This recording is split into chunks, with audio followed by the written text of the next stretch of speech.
Good day mga ka-reels! May gusto lang ako i-share sa inyo. Sa mga katulad kong baguhan sa pagre-reels, napansin ko kasi na may mga nag-upload ng mga videos na may watermark.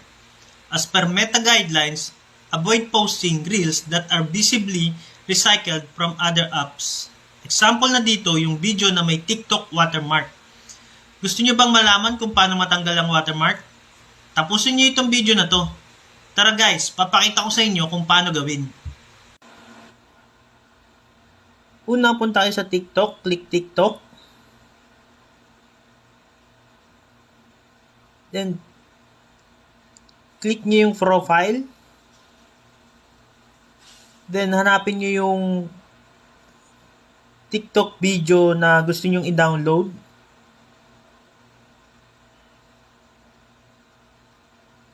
Click 3 dot.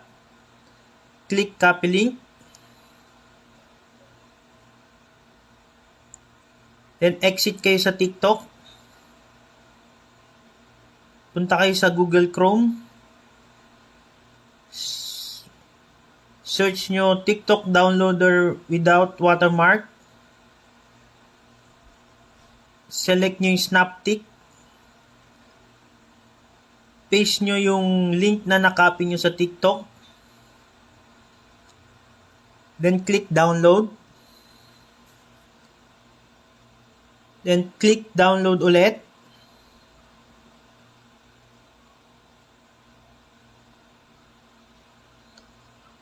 Then, click exit.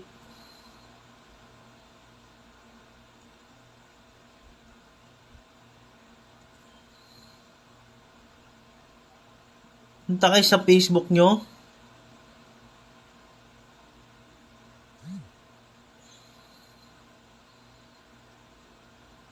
Punta kayo sa Reels.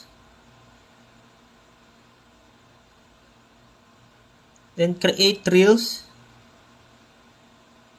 Kung mapapansin nyo, nakikita nyo na yung video na na-download natin sa gallery. Then, upload nyo. Kung mapapansin nyo, wala na yung watermark ng TikTok.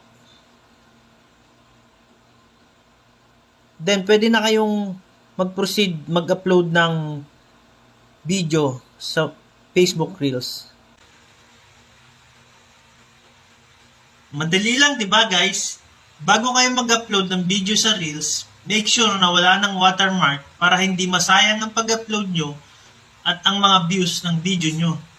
Kung nagustuhan nyo itong video ko, please share para mas maraming maging aware sa mga bawal sa Reels. Sana makatulong, guys.